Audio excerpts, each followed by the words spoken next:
할렐루야, 반갑습니다. 이 수요일 밤 또 예배 자리에 나오신 우리 성도님들을 주님 이름으로 환영하고 축복합니다. 우리 옆에 서로 한번 잠깐 보시면서요, 이렇게 따뜻하게 또 인사하도록 하겠습니다. 잘 오셨습니다. 잘 오셨습니다. 네. 방금 전에 우리 주남이 권사님 또 기도에도 나왔지만, 우리 지난주 주일날 아둘람 공동체 은혜를 우리 기억하는 차원에서 한 번만 더 우리 옆에 있는 분에게 기억하는 차원에서 이렇게 인사하겠습니다. 제가 우리 교회의 얼굴입니다. 시작. 네. 네. 인사를 안 하시는 분은 부끄러우신가요? 네. 여기 이 수요일 이 자리에 나오신 우리 성도님들이 바로 그 한 사람 한 사람으로 설 때 우리 공동체가 소망이 있는 줄 믿습니다. 그러기에 오늘도 이 하나님 말씀을 통하여서 주님 주시는 은혜 또 다시 누리고 회복하고 돌아가시는 복된 밤이기를 소망합니다. 이제 우리 하나님 말씀 함께 살펴보도록 하겠습니다. 오늘 살펴볼 말씀은 열왕기상 18장 1절, 2절, 2절 말씀입니다. 열왕기상 18장 1절과 2절, 우리 두 절의 말씀. 두 절이니까요, 오늘은 한 목소리로 우리 합독해서 읽어봐도 좋을 것 같습니다. 네, 구약 546페이지에 있고요. 1절, 2절 우리 같이 한 목소리로 읽어보도록 하겠습니다. 시작. 많은 날이 지나고 제3년에 여호와의 말씀이 엘리야에게 임하여 이르시되 너는 가서 아합에게 보이라. 내가 비를 지면에 내리리라. 엘리야가 아합에게 보이려고 가니 그때에 사마리아에 기근이 심하였더라. 아멘. 오늘 이 말씀으로 엘리야의 길, 아합의 길이라는 제목으로 우리 하나님 말씀 함께 나누도록 하겠습니다. 영화나 드라마 보는 거 좋아하십니까? 아니면 혹시 소설 좋아하시는 분들도 있으시죠? 이렇게 우리가 자주 접하는 영화나 드라마나 또 어떤 소설 등을 보면 자주 등장하는 장면 중에 하나가 그게 주연이라고 말할 수 있는 주인공 두 사람이 어떤 결정적인 순간의 선택 앞에서 서로 다른 선택을 해가지고 한 사람은 이런 길로 가고 또 한 사람은 저런 길로 가는 장면들을 우리는 많은 극에서 이렇게 마주하곤 합니다. 보통 이런 류의 이렇게 작품들을 보면요, 처음에는 이 두 주인공이 어렸을 때 함께 뭐 추억을 공유하고 있거나 함께 자라왔거나 그렇게 두 사람이 한 카메라 앵글에 담기면서 시작을 합니다. 같은 길을 가던 사람들인데 어떤 결정 앞에서 이 두 사람이 다른 결정을 하는 것이죠. 그러면서 그때부터 이제 카메라 앵글이 두 사람을 각각 잡아주는 거죠. 한 편을 잡아줬다가 다른 한 편을 또 잡아줬다가 또 한 편을 잡아줬다가 또 다른 한 편을 잡아줬다가 하면서 각각의 길로 살아가는 모습을 이렇게 비춰주곤 합니다. 그러면서 우리가 이제 많이 보던 패턴 기억나십니까? 한 사람은 결국 선하게 승리하고 또 한 사람은 마지막 이제 쓰라린 죽음 앞에서 자신의 그 과거의 선택들을 회상하면서 그때 그 선택을 하지 말 걸 하면서 이제 사라져가는 이런 내용들을 우리가 이렇게 종종 보곤 합니다. 다 알고 봐도 참 재미있죠. 그것이 또 우리 인생이기도 한 것 같습니다. 저는 그런데 감히 이런 스토리나 이런 스토리의 시초가 성경이 아닐까, 이런 스토리의 근본이 바로 성경이 아닐까라는 생각을 해보게 됩니다. 왜냐하면 이렇게 두 극단을 향해서 치닫는 삶에는 분명히 그 극에서도 말하지만 A라는 길, B라는 길을 향해서 치닫는 그 끝에는 선과 악이 있기 때문에, 선과 악이라는 전제가 있기 때문입니다. 그런데 하나님의 말씀이야말로 우리의 삶의 진정한 선이 무엇인지, 진정한 악은 또 무엇인지를 분명하게 제시해주는 책이 성경 아닙니까? 또한 성경이야말로 우리의 삶의 진정한 선의 길로 향해 가라 라고 도전하는 말씀이고, 또 악의 길에서는 떠나 반대로 행하라 라고 도전하는 말씀이기 때문에 이 수많은 드라마나 영화나 작품들이 사실은 그런 어떤 성경적 기초, 성경적 세계관 안에서 시작된 것 아닐까라는 생각을 해보게 됩니다. 우리 성경을 딱 봐도 얼마든지 많이 이 두 갈래의 길로 살아가는 장면들을 발견하곤 합니다. 창세기 3장 이후에 범죄한 인간의 삶의 모습은 이 두 갈래 길의 연속입니다.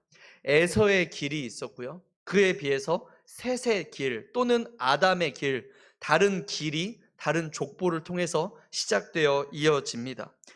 쭉 좀 가다 보면 창세기 7장에 가면 노아의 길이 나오고요. 그런 노아를 비웃던 수많은 사람들의 길이 등장합니다. 11장에 보면요. 바벨탑을 쌓는 사람들의 길이 나오고요. 그에 비해서 하나님의 말씀대로 살아가는 아브라함의 길이 나옵니다. 13장에는요. 이 아브라함의 길과 롯의 길이 대비가 되고 25장에는요. 에서의 길과 야곱의 길이 또 대비되어 나옵니다. 37장에는 요셉의 길과 다른 형제들의 길이 대조되어 이렇게 또 등장합니다. 지난주 우리가 주일날 살펴봤던 말씀 또한 그렇습니다. 다윗 공동체가 살아가는 길이 있고 사울 공동체가 살아가던 길이 등장합니다. 이처럼 성경은 두 갈래의 길을 살아가는 사람들의 모습을 늘 우리에게 보여주면서 오늘 우리는 어떻게 살아갈 것인가 점검하고 더 나아가 도전하는 것, 이것이 성경이 우리에게 주는 중요한 역할 중에 하나라 생각합니다. 그런 면에서 오늘 본문에 나오는 오늘 제목이기도 한 엘리야의 길과 아합의 길을 우리가 한번 정리해 보는 저녁 시간을 한번 가져보려고 합니다. 이 시간 이 두 사람의 길을 살펴볼 때 먼저는 두 사람의 상반된 모습을 깨달아 알아야 되겠지요. 그리고 더 나아가서 오늘 내 삶은 이 두 길 중에 어느 길에 가깝지? 어느 길에 내 발걸음을 두고 있지? 점검하시고 돌아보실 수 있는, 결단하실 수 있는 복된 밤이 되시기를 주님 이름으로 축원합니다. 아멘. 세 가지로 좀 정리해 봤는데요. 엘리야의 길과 아합의 길. 첫 번째는요. 말씀이 임하는 인생과 말씀이 사라지는 인생이었다라는 것입니다. 말씀이 임하는 인생, 그리고 말씀이 사라지는 인생. 하나님 말씀이 그의 삶에 임하고 있는가? 아니면 하나님 말씀이 갈수록 사라져 가고 있는가라는 것입니다.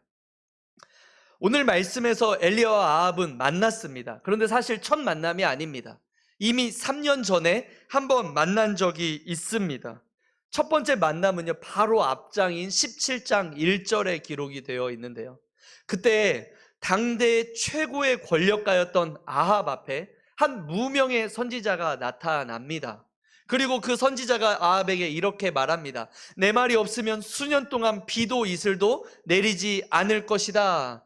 한 무명의 선지자였고 존재조차 알 수 없는 사람이었기 때문에 아합은 그 말을 흘려 들었을지 모릅니다.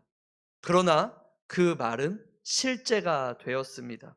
무서운 심판의 말씀대로 이스라엘에는 가뭄이 찾아왔고 이 두 사람은 가뭄의 기간 동안 3년 동안 극심한 고통을 겪게 됩니다. 그런데 하나님은 이 일 후에 이 아합과 엘리야의 첫 만남 이후에 이 두 사람을 떨어뜨려 놓습니다. 각자의 길을 살아가게 하는 것입니다. 흥미로운 것은 아까 드라마에서는 이 각 사람을 각각 비췄는데 오늘 말씀에 보니까요. 엘리야만 집중해서 비춰주고 있습니다. 이 3년의 시간 동안 엘리야의 모습을 이 17장 우리가 앞서 살펴본 말씀들에서 계속해서 주목해서 비춰주는데요. 참 흥미롭게도 엘리야의 모든 선택의 순간 중요한 삶의 선택 변화와 선택 앞에서 이 성경이 집중해서 이야기하는 장면이 있다라는 것입니다. 그것이 무엇인지 여러분 한번 찾아보시기 바랍니다. 제가 몇 구절 말씀을 읽어드리도록 하겠습니다. 첫 번째 열왕기상 17장 2절 3절을 한번 읽겠습니다. 여호와의 말씀이 엘리야에게 임하여 이르시되 너는 여기서 떠나 동쪽으로 가서 요단 앞 그릿 시냇가에 숨고. 기억나십니까? 요단 앞 그릿 시냇가로 보내실 때에 주셨던 말씀입니다. 또 한 구절 말씀입니다. 17장 8절 여호와의 말씀이 엘리야에게 임하여 이르시되 너는 일어나 시돈에 속한 사르밧으로 가서 거기 머물라. 사르밧으로 옮길 때 또 하나님의 말씀이 이렇게 기록되어 있습니다. 그리고 오늘 본문 1절이요. 18장 1절 많은 날이 지나고 제3년에 여호와의 말씀이 엘리야에게 임하여 이르시되 너는 가서 아합에게 보이라. 여러분 보이십니까? 이 엘리야의 삶의 중요한 특징, 첫 번째 특징이 보이십니까? 바로 하나님의 말씀이 임하는 삶이었다라는 것입니다.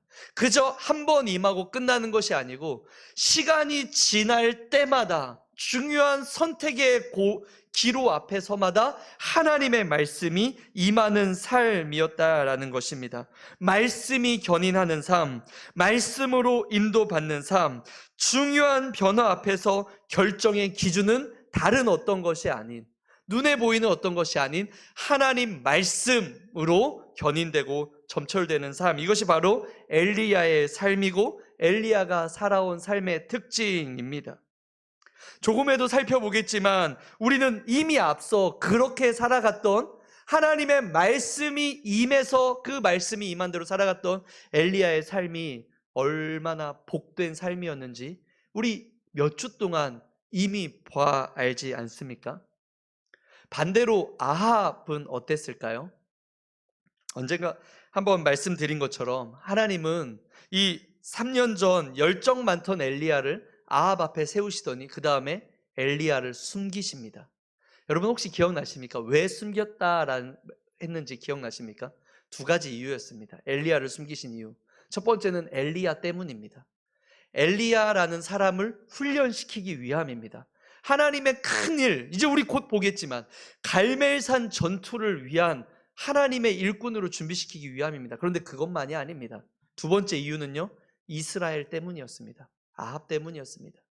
그 땅, 차원이 다른 죄악에 만연해 있는 그 땅을 진정한 심판이 무엇인지를 알려주기 위함이었습니다.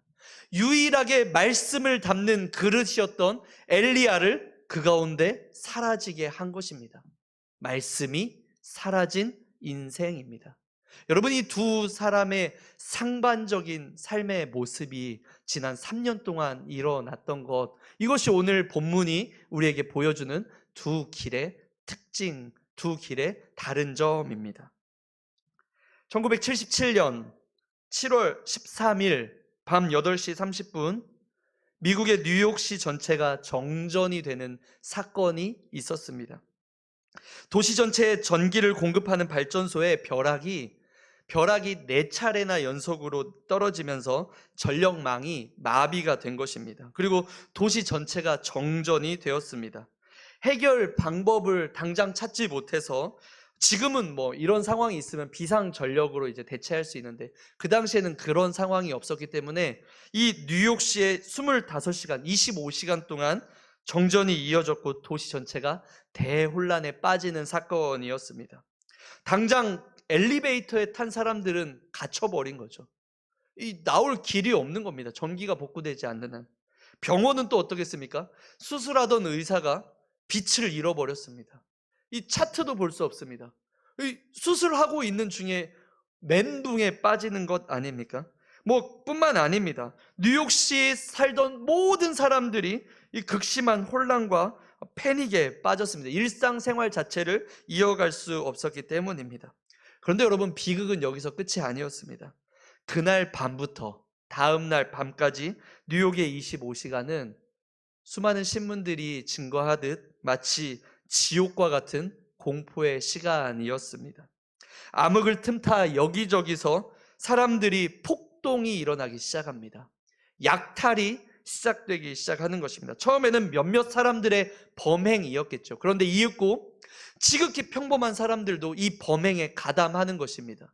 수많은 가게들을 약탈하고 수많은 가게들에 들어가 물건들을 제멋대로 가져가기 시작합니다. 너도 나도 이 범죄 대열에 합류하여서 나중에 확인한 결과 이 뉴욕 안에 브루클린이라는 이 도심 안에 있는 가게에 43만 개의 가게가 약탈당하는, 털리는 일이 일어난 것입니다. 하루 사이에요. 잠금 장치가 잘 돼 있는 가게를 빼고 모든 가게가 다 약탈되었다라고 해도 과언이 아닌 상황이었습니다. 어디 절도만이었을까요? 이 25시간 동안 끔찍한 범죄들이 하루인데도 이 뉴욕시 전체에서 엄청난 번제들이 그 안에 일어난 것입니다. 사랑하는 여러분, 이것이 어둠의 현실입니다. 이것이 말씀을 사라진 인생의 특징입니다. 아합이라는 사람이 특별히 나빠서 아합이 비참하게 사는 것이 아닙니다. 뉴욕시가 특별히 문제 많은 도시여서 그렇게 비참한 일들이 일어난 것이 아닙니다. 하나님의 말씀이 사라진 곳은, 그 말씀의 빛이 사라져서 어둠이 임하는 곳은 사단이 왕노릇합니다. 어둠이 임하는 곳은 사단이 왕노릇하고, 그 사단이 왕노릇하는 곳은 정말 그야말로 지옥과 같은 곳이 되는 것입니다.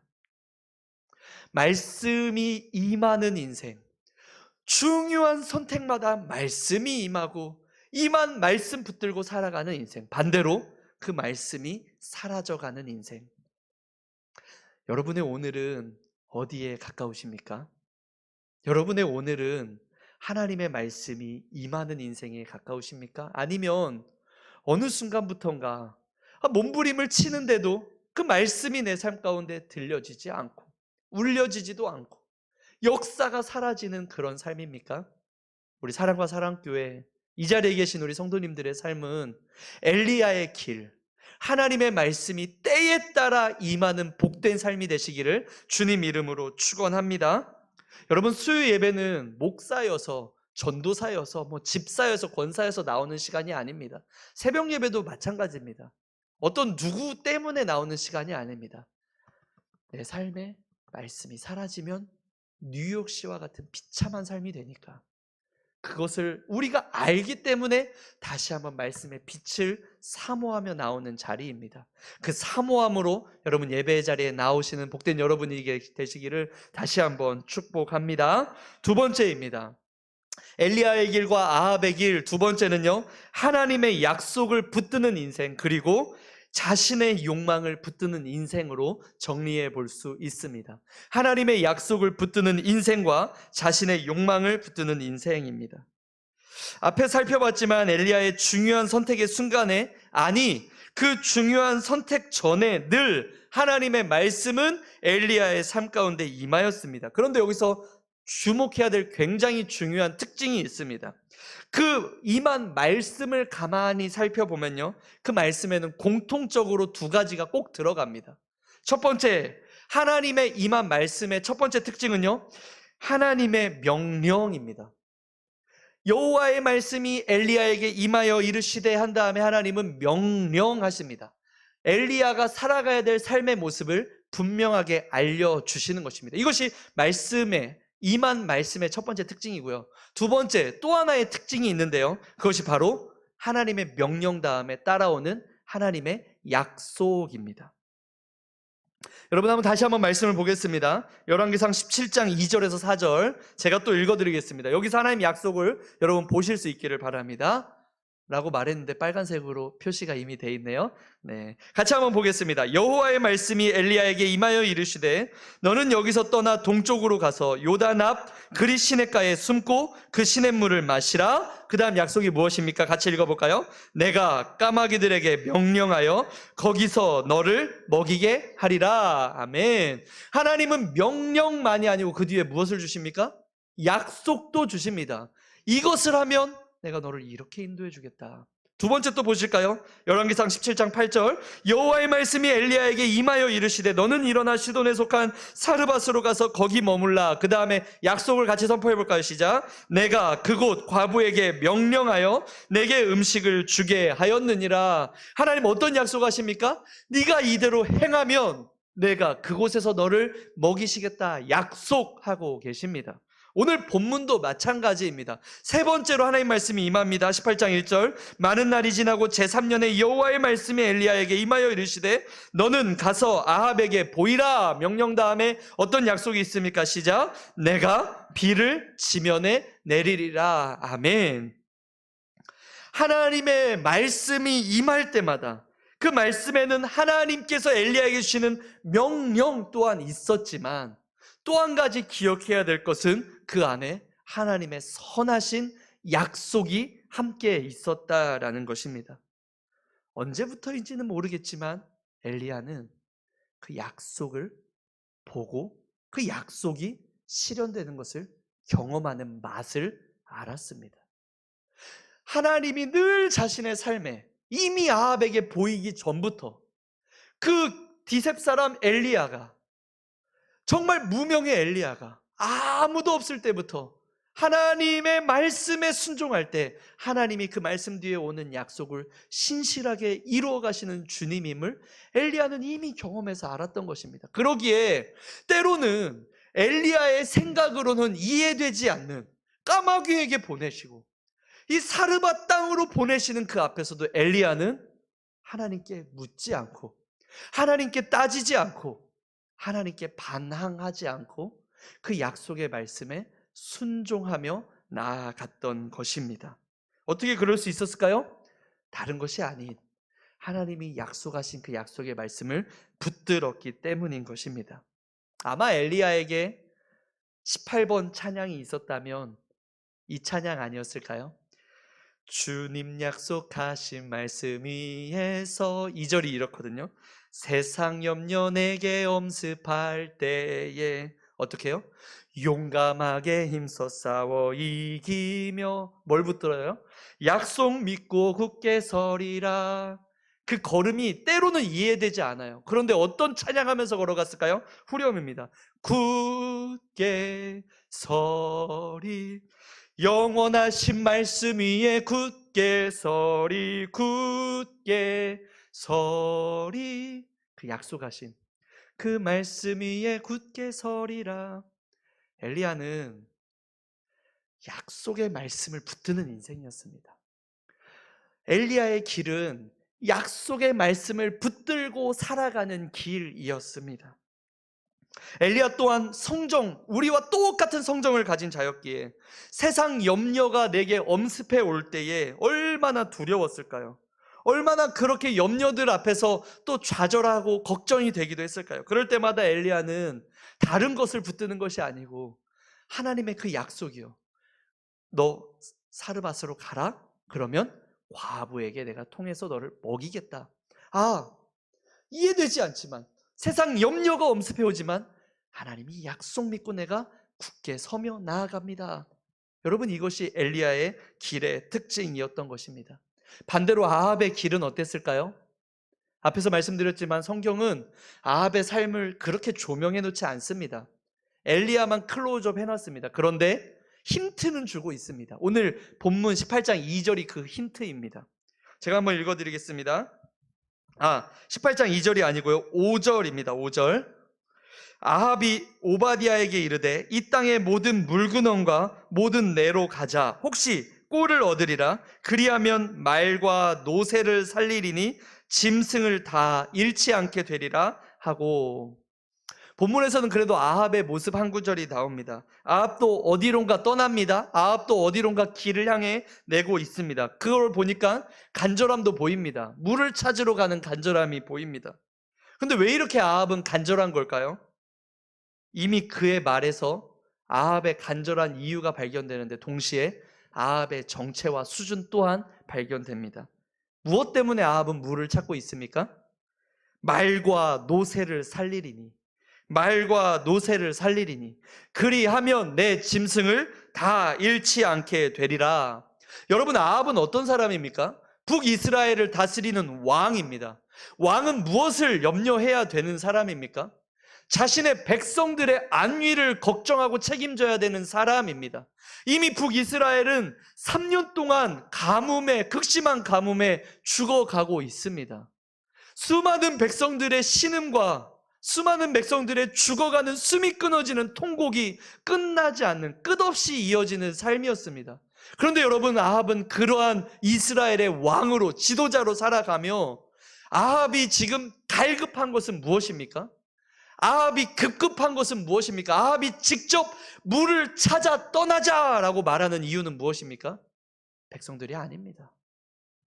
내 재산, 내 말과 내 노새, 얘네들 죽으면 안 되는데, 이 내가 잡고 있는 것들이 사라지면 내 인생 끝나는데. 여러분, 아합의 특징은요, 자신의 욕망만 붙들고 살아갔다는 것입니다. 너무 비교되지 않습니까? 말씀을 붙드는 인생, 욕망을 붙드는 인생. 여러분 지난 2주 전인가 제가 소개해드렸던 어린이 찬양 손이라는 찬양 혹시 기억나십니까? 다시 한번 제가 가사를 한번 불러드릴까요? 이 교훈을 여러분 잊지 않으시길 바랍니다. 사람들은 어려서부터 연습하지요. 뭘 연습할까요? 쥐고 쥐고 쥐고 쥐고 움켜쥘 테야. 네, 우리가 알아야 될 건 뭘까요? 이 비밀을 모르나 세상 사람들, 움켜쥐면 하나님 복 받을 손 없어.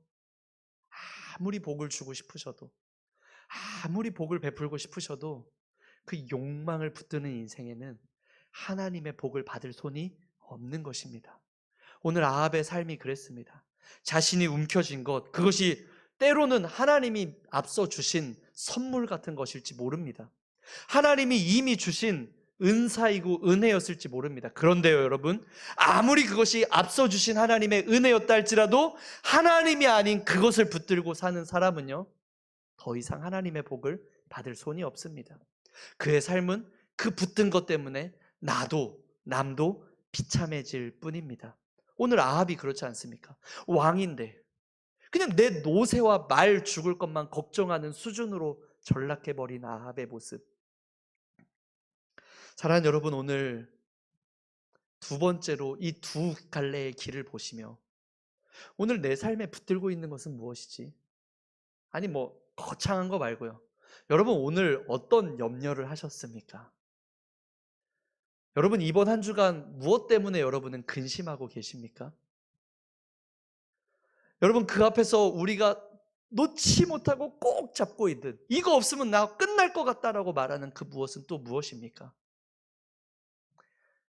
내려놓고 약속의 말씀을 붙들 때 하나님이 내 삶을 인도자 되신다, 여호와가 내 삶의 목자 되신다, 이 약속의 말씀을 붙들 때 우리 인생은 비로소 갈수록 풍성한 인생으로 하나님이 이끌어갈 줄 믿습니다. 그렇게 살아가는 또 저와 여러분 되시기를 축복합니다. 이것이 두 번째 특징이었습니다. 아합의 길과 엘리야의 길의 두 번째 차이였고요. 마지막 세 번째 우리 함께 보고 말씀 정리할 건데요. 세 번째는 갈수록 풍성한 은혜를 누리는 인생과 갈수록 메말라가는 인생이었다라는 것입니다. 엘리야의 길은 갈수록 풍성한 은혜를 누린 반면 아합의 길은 갈수록 메말라가는 삶이었습니다. 먼저 엘리야의 길을 한번 생각해 볼까요? 여러분 엘리야는요, 이 극심한 가뭄 가운데서도 하나님의 은혜를 누리는 삶이었습니다. 첫 번째, 하나님의 말씀이 임하자 물 가뭄을 선포했습니다. 그리고 그 말씀이 그대로 이루어졌습니다. 하나님의 놀라운 말씀의 능력을 가뭄이라는 현실 앞에서도, 이 비참한 삶 앞에서도 엘리야는 경험한 겁니다. 말씀대로 되는구나, 경험하기 시작한 겁니다. 뿐만 아닙니다. 까마귀를 통해 매일 떡과 고기를 공급받았을 때 이 가뭄 속에서도 먹이시고 입히시고 보살피시는 하나님의 은혜를 또한 경험했습니다. 뿐만 아닙니다. 사르밧으로 갔을 때 정말 아무것도 없는 곳에서 매일매일 하나님의 기적을, 그 통의 가루가 떨어지지 아니하고 그 병의 기름이 마르지 않는 기적을 매일매일 경험했습니다. 여러분 엘리야의 인생이 어떻게 살아가는지 보이십니까? 말씀이 임하는 인생, 그 말씀의 능력을 경험하는 인생, 그 말씀의 능력으로 매일매일을 양식을 공급받는 인생, 더 나아가서 매일의 기적을 경험하는 인생. 그리고 오늘 18장 1절 마지막 하나님이 또 엘리야에게 보여주시는 모습이 무엇입니까? 제가 다시 읽어드리겠습니다. 마지막 부분을 집중해서 보시기 바랍니다. 많은 날이 지나고 제3년에 여호와의 말씀이 엘리야에게 임하여 이르시되 너는 가서 아합에게 보이라, 내가 비를 지면에 내리리라. 비로소 그 풍성한 삶의 유일한 단점이었고 오점이었던 그 가뭄이요, 엘리야도 피할 수 없었던 그 가뭄을 하나님은 해결해 주시겠다. 여러분 이 풍성한 인생, 이 가뭄이었음에도 불구하고 이 풍성한 은혜를 누리는 인생, 이것이 바로 엘리야의 길이었던 것입니다. 반대로 아합은 어떨까요? 지난 3년 반 동안 아합의 길을 한마디로 정리한 말씀이 2절 말씀입니다. 2절 말씀 또 읽어드리겠습니다. 엘리야가 아합에게 보이려고 가니 그때에 사마리아의 기근이 심하였더라. 그때에 아합이 살던 사마리아에는 기근이 심하였더라. 이 한 절로 점철되는 인생이 아합의 삶이었습니다. 같은 기간, 엘리야가 풍성한 삶을 누렸던 기간, 아합은 며칠 동안 비가 안 내리는 줄 알았는데 그 며칠이 몇 달이 되고 몇 달이 몇 년이 되는 것입니다. 어느 순간 우물이 마르고 냇가에 물이 말라가기 시작하는 것입니다. 지면의 모든 물의 근원이 끊겨가는 것입니다. 갈수록 메말라가는 삶을 살았던 것입니다. 에이 목사님, 그래도 이 18장 1절에 보니까 결국은 아합도 비를 얻는 것 아닌가요? 그러면 결국 아합도 풍성해지는 것 아닌가요? 여러분, 정말 그럴까요? 아합에게 비가 내리면 아합의 삶도 메말라감이 끝나고 풍성함이 시작되는 걸까요? 한두 장 넘기면요, 열왕기상 21장이 나오는데 거기에 유명한 사건 하나가 나옵니다. 아합과 나봇의 포도원이라는 사건입니다. 아합은요, 사마리아에서 좋은 땅이란 땅은 다 갖고 있던 사람입니다. 그런데 아합이 이날 끙끙 앓아 눕습니다. 나봇이라는 사람이 조상들에게부터 물려받은 땅, 그 땅을 아합이 차지하지 못해서 끙끙 앓아 눕습니다. 결국 나봇을 죽이고 아합은 그 땅을 차지해 갑니다. 아합의 삶은요, 비가 내려도 메말라가는 삶은 멈추지 않습니다. 계속 그렇게 살아가는 것입니다. 우리가 모든 말씀이 참 중요하지만 정말 우리에게 중요한 말씀이 있다면 창세기 1장 말씀일 것 같습니다. 이 창세기 1장은요, 우리에게 너무너무 중요한 교훈들을 가지고다 주는데, 먼저 이 성경의 서론이면서 이 땅의 서론인 창세기 1장 1절 어떻게 시작하죠? 태초에 하나님이 천지를 창조하시니라. 여러분, 이 말씀에는 우리의 삶에 진짜 역사상 어떤 현인이라 할지라도 해결할 수 없었던 이 세상이 어떻게 시작되었지에 대한 답을 말씀해 주는 책이, 그 말씀이 창세기 1장 1절 아닙니까? 하나님이 세상을 만드셨다라는 답을 줍니다. 근데 여러분, 창세기 1장은요 그것만 주는 책이 아닙니다. 말씀이 아닙니다. 창세기 1장에서 너무너무 중요한 교훈 하나가 또 있는데요, 오늘 말씀은 이 교훈을 아는 것으로 정리하려고 합니다. 여러분, 창세기 1장 2절 한 절을 한번 우리 읽어보겠습니다. 같이 읽어봅니다. 시작. 땅이 혼돈하고 공허하며 흑암이 깊음 위에 있고 하나님의 영은 수면 위에 운행하시니라. 아멘. 이 2절은요, 이 세상이 시작할 때의 모습을 기록한 말씀인데요, 시작할 때 그 특징이 무엇입니까? 땅이 어땠다고 합니까? 혼돈과 공허라고 합니다. 영어로 말하면 no form, no content입니다. 아무것도 없습니다. 어지럽혀져 있습니다. 엉망진창입니다. 어떤 질서나 규칙도 없었던 것이 세상의 시작이었습니다. 그런데 그랬던 창세기 1장 2절에 혼돈과 공허하던 세상이 1장이 31장까지 있거든요. 31절까지 있거든요. 31절에 가보면요, 충만한 세상으로 바뀌어 있습니다. 질서 있는 세상으로 바뀌어 있습니다. 여러분, 1절, 2절에서 31절까지 30절까지밖에 안 되는 짧은 말씀 안에 혼돈과 공허하던 세상이 질서와 충만의 세상으로 바뀌어 있는 것입니다. 이 어마어마한 변화, 엄청난 다이내믹이 일어난 것입니다. 이 다이내믹의 핵심 변수가 무엇이었을까요? 여러분, 창세기 1장에서 이 핵심 변수가 무엇이었을까요? 제가 몇 구절 힌트로 읽어드리겠습니다. 3절입니다. 하나님이 이르시되. 6절 하나님이 이르시되. 9절 하나님이 이르시되. 11절 하나님이 이르시되. 14절 하나님이 이르시되. 20절 하나님이 이르시되. 22절, 24절, 26절, 28절, 29절. 이 다이내믹한 변화의 핵심 변수가 무엇입니까? 하나님이 이르시되, 하나님이 말씀하시되. 하나님이 말씀하시자 혼돈과 공허하던 세상이 질서와 충만 있는 세상으로 바뀐 것입니다. 여러분, 창세기 1장은요 이 세상이 어떻게 시작되었는가만 알려주려고 기록된 책이 아닙니다. 모세는 가장 먼저 성경의 맨 처음을 시작하면서 왜 이 창세기 1장을 기록해 놓은 것일까요? 후대에 있는 수많은 말씀으로 살아가야 될 사람들에게 알려주고 싶었던 것이 무엇입니까? 우리 인생이 혼돈과 공허하는 우리 인생이 질서와 충만으로 바뀔 수 있는 유일한 방법이 있다면 하나님의 말씀이라는 것을 알려주기 위함입니다. 앞으로 살아가는 모든 인생들이 단 한 명도 제외 없이 혼돈과 공허한 삶이 아니고 질서와 충만으로 살아가는 삶의 비결은 하나님의 말씀뿐이라는 것입니다. 반대로 질서와 충만했던 인생이 혼돈과 공허에 빠졌다면 무엇을 점검해야 되는 겁니까? 하나님의 말씀이 내 안에 있는가 점검하라는 것입니다.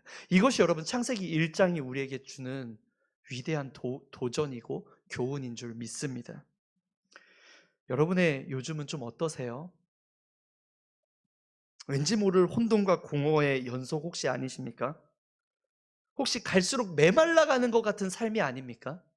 그렇다면 여러분 우리가 점검해야 될 것이 무엇일까요? 창세기 1장의 교훈을 통해서 기억해야 될 것이 무엇일까요? 내 삶이 창세기 1장 2절로 향해 가고 있구나. 하나님의 말씀이 사라져갔기 때문에 내 삶이 혼돈과 공허로 빠져가고 있구나. 그럼 무엇을 결단해야 됩니까? 다시 한번 목숨 걸고 우리가 하나님 앞에 나와야 되는 거 아닙니까? 주님, 창세기 1장에서 계속해서 말씀해 주시는 하나님이 이르시되 이 은혜가 다시 한번 제 삶 가운데 누리게 하여 주시옵소서. 여러분, 이럴 때 우리의 삶이 질서와 충만으로 바뀌어가는 2절로 향해 가는 인생이 아니고 31절로 향해 가는 인생이 되는 것인 줄 믿습니다. 여러분, 이번 말씀을 정리합니다. 엘리야의 길은요, 상징적으로 창세기 1장 31절을 향해 가는 길입니다. 아합의 길은요, 상징적으로 창세기 1장 2절로 향해 가는 길입니다. 오늘 우리도 그 선택의 기로 앞에 있습니다. 여러분, 우리가 붙들어야 될 것이 무엇입니까? 다른 것이 아닙니다. 하나님의 말씀인 줄 믿습니다. 이 저녁 이 말씀, 들은 말씀 앞에서 우리 함께 찬양하며 나아갈 때 말씀 앞에서라는 찬양인데요, 제가 진짜 너무 좋아하는 찬양입니다. 저는 이 찬양 부를 때마다 전율이 느껴집니다. 특히 후렴 가사를 부를 때 전율이 느껴집니다. 후렴이 어떤 가사이냐면요, 하나님 말씀에 두려워 떠는 자, 그 말씀에 생명을 거는 자, 그 한 사람을 하나님은 지금도 찾고 있다, 이 얘기합니다. 하나님 말씀에 운명을 거는 자, 순종하며 주 따라가는 자, 그 한 사람은 그 한 사람을 통해 영원한 하나님의 교회를 세워갈 것이다 약속합니다. 여러분, 내 삶이 지금 기로점에서 창세기 1장 31절로 가고 있습니까? 2절로 가고 있습니까? 엘리야의 길입니까? 아합의 길입니까? 오늘 이 말씀을 통하여 우리가 믿음으로, 고백으로 하나님께 우리의 걸음을 보여드리고 방향을 조정할 수 있는 복된 밤이 되기를 소망합니다. 우리 같이 찬양하겠습니다. 말씀 앞에서 경외함으로 주께 홀로 섭니다.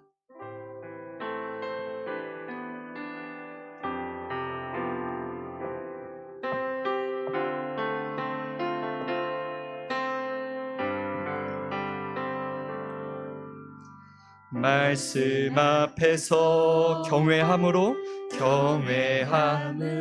이 앞에 오늘 주께 홀로 서는 거예요. 우리에게 필요한 것이 무엇입니까? 생명의 말씀이요, 하나님 제 삶에 읽고 순종이 일어나기 원합니다. 그 말씀 붙들고 주를 예배하기 원합니다. 우리 다시 한번 처음부터 고백해 보겠습니다. 말씀 앞에서 경외함으로, 말씀 앞에서 아멘, 경외함. 이 저녁 주께 홀로 섭니다. 주께 홀로 서 엘리야의 길과 아합의 길 앞에서 생명의 말씀 읽고 순종하며, 읽고 순종해 주를 예배합니다. 주를 왜요? 우리는 믿어요. 기록된 말씀은 힘이 있는 것을요. 말씀, 아멘.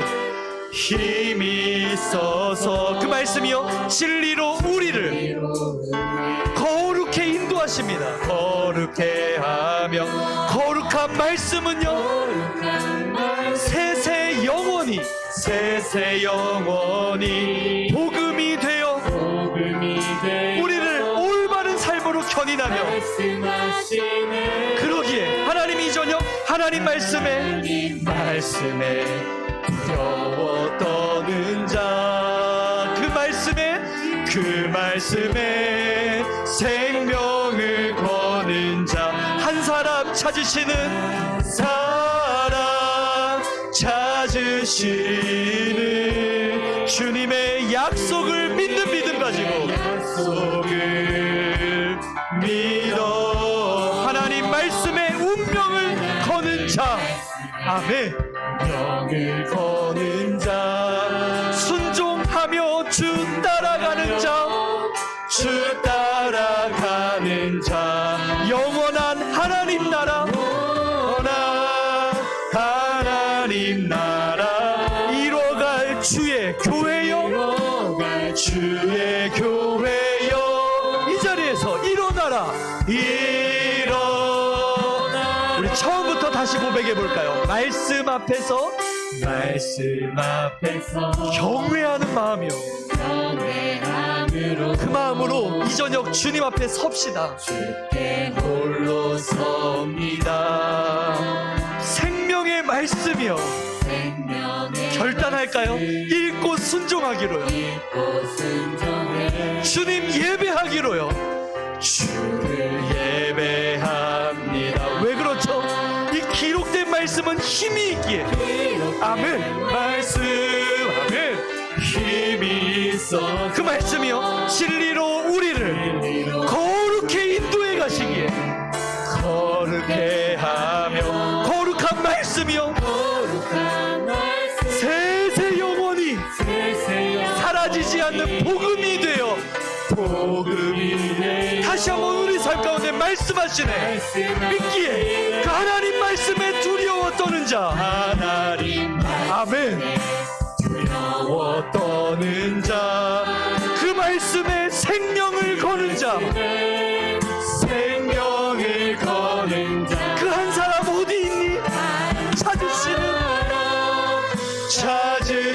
찾으시는 주님의 약속을 믿고 그 약속 붙들고 엘리야와 같이요 믿어 하나님 말씀에 운명을 거는 자 운명을 거는 자 순종하며 주 따라가는 자 주 따라가는 자 영원한 하나님 나라 하나님 나라 이뤄갈 주의 교회여 주의 교회여 일어나라 우리 다시 한번 찬양합니다. 하나님 말씀에 두려워 떠는 자 주님 제가 그 한 사람이길 원합니다. 그 말씀에 생명을 거는 자 주님 제가 그러하기 원합니다. 그 한 사람 찾으시는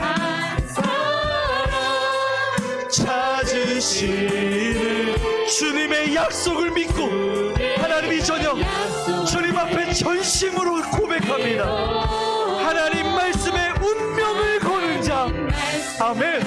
운명을 거는 자 순종하며 주 따라가는 자 주 따라가는 자 영원한 하나님 나라 하나님 나라 이뤄갈 주의 교회여 이뤄갈 주의 교회 이 자리에서 일어나라. 여러분이 한번 눈을 감고 다시 한번 선포합니다. 하나님 말씀에 하나님 말씀 두려워 떠는 자 그 말씀에 생명을 거는 자 주님 내가 그 한 사람 되기 원합니다. 한 사람 찾으시는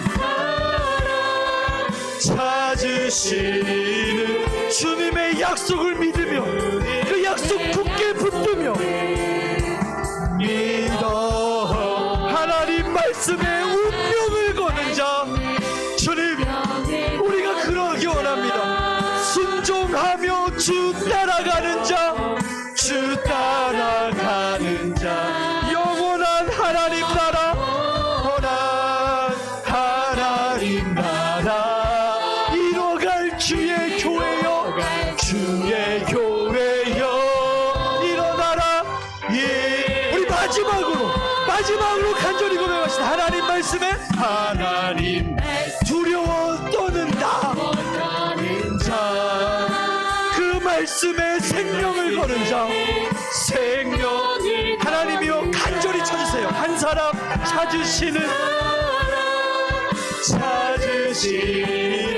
주님의 약속을 믿으며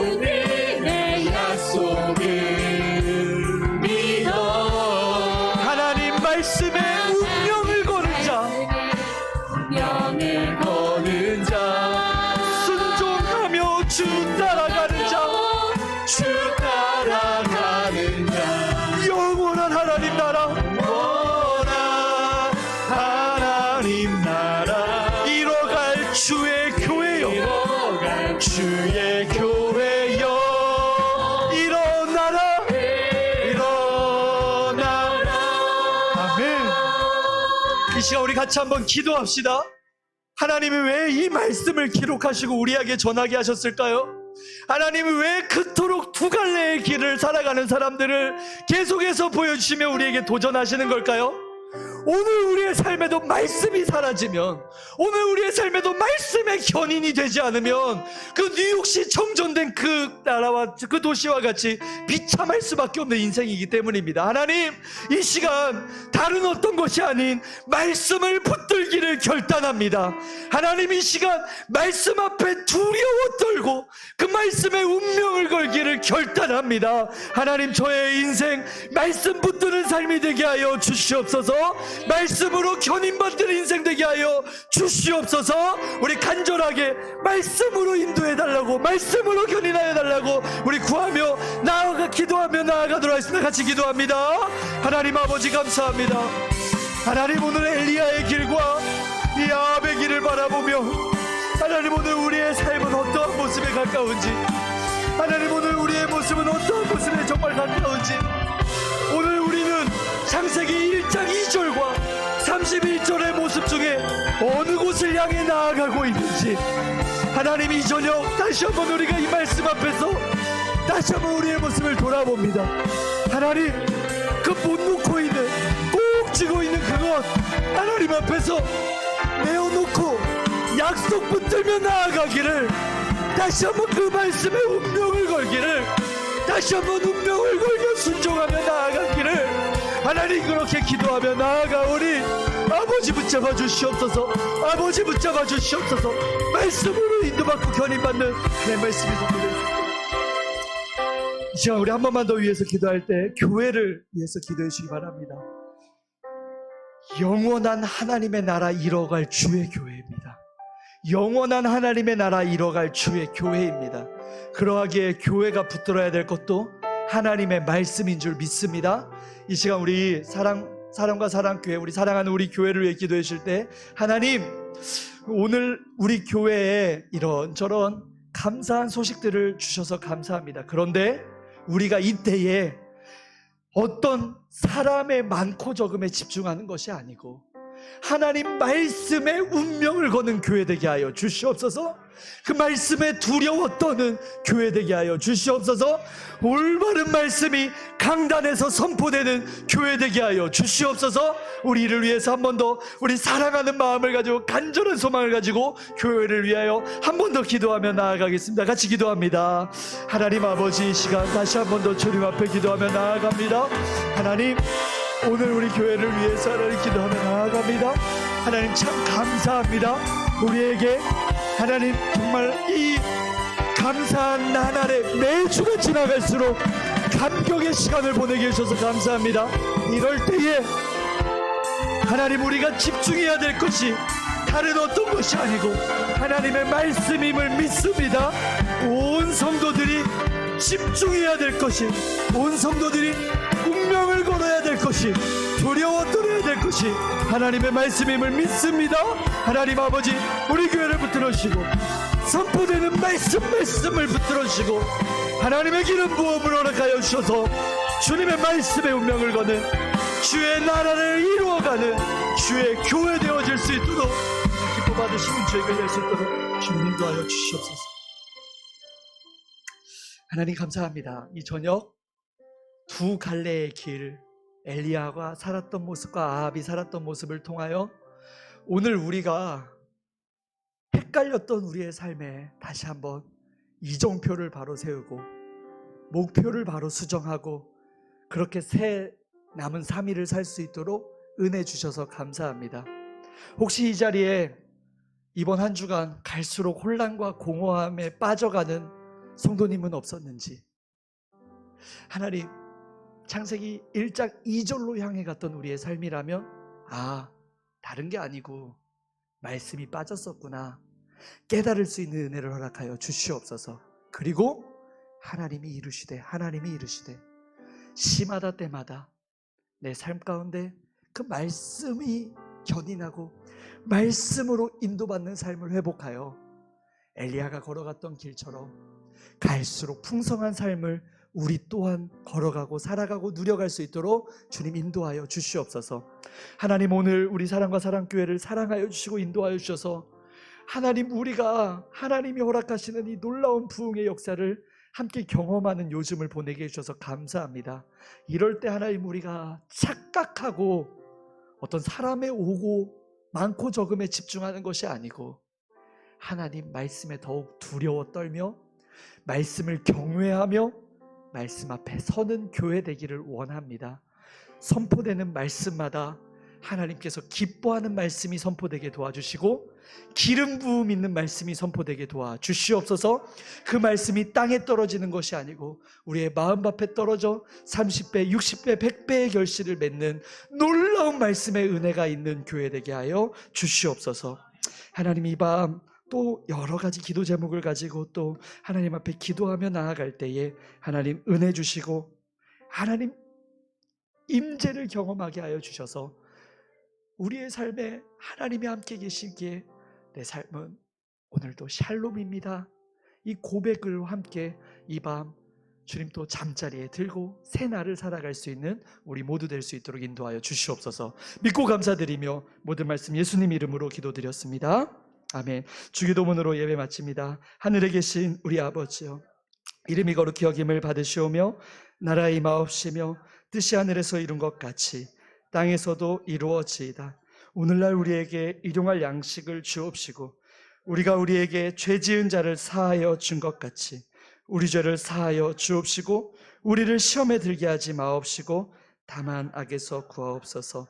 대개 나라와 권세와 영광이 아버지께 영원히 있사옵나이다. 아멘. 이어서 계속 기도